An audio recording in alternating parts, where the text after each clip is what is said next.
the cause or industry first.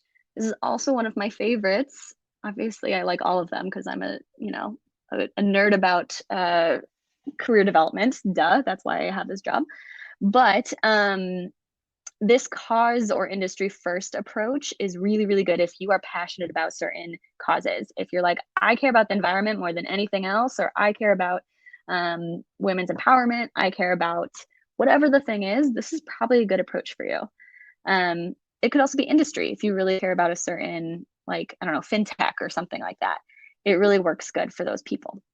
So this is all about getting into the spaces where like-minded professionals already are. This is so, so useful. And as I said, the ways that I've gotten opportunities in the past, seeing just posts on kind of niche spaces, Slack channels, LinkedIn groups, those kinds of things, has led to 3 different opportunities in my life. So I really, really highly suggest this one. So this is how it works. You list the causes or issues and industries that you care most about. You research and you ask, and you just find out what people and what organizations are working on solving those issues and who are the top kind of influencers or content sharers out there. So you're just trying to like infiltrate. This is the infiltration method. You're just trying to get into these spaces, both virtual and in person. I personally like the virtual approach more. That just suits my needs better. My I don't really care about place very specifically. Like I'm in Boston right now, but my network is all over the world. So I don't do as many in-person events. I do a lot of kind of virtual or these virtual spaces where I connect and network. So what are these places?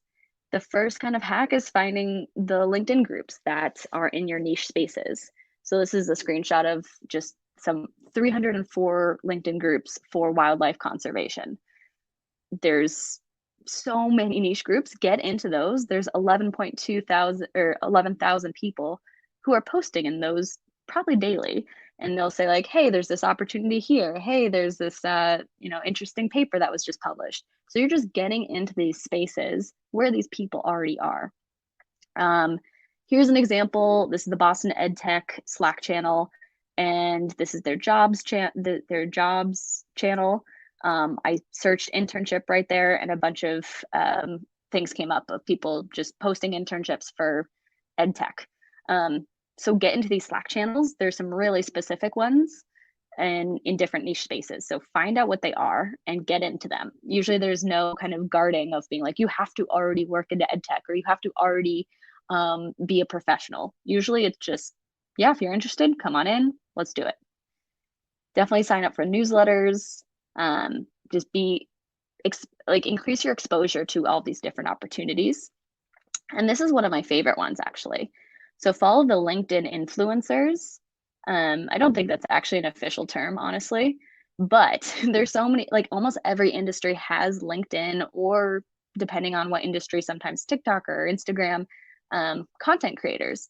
So Devlin Peck is an example of probably the #1 instructional designer LinkedIn influencer. And when I found him, when I was getting into instructional design like 2 years ago, it changed everything. He posts so much content, he posts opportunities, he posts just a ton of stuff that if you follow him, like you will increase your ability to find aligned opportunities if you're into instructional design. If you're not, it will be totally useless, right? So find the Devlin Peck of your space, find the people who will be posting things that are the connectors, that are the creators, that allow you to not only see what else is out there, but also learn the language, because every industry, every cause, every space has a different kind of language used. So find the Devlin Pecks out there, and then consider volunteering for different causes, and you'll just be exposed to different opportunities and people who will refer you to things, honestly.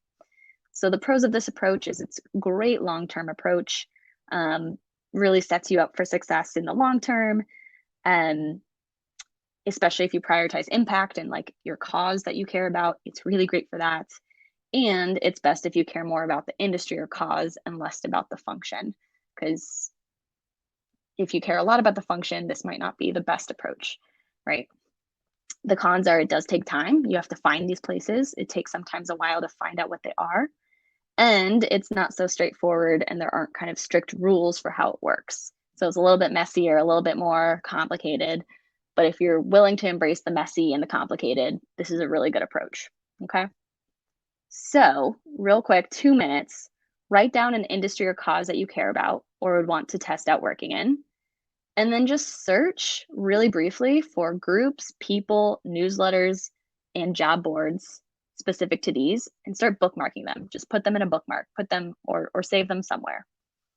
Okay. And this is literally a Google search. That's what I'm asking you to do. Just start Googling Slack group for blank. LinkedIn groups for, actually, LinkedIn groups, you can just go to LinkedIn. Facebook groups for blank.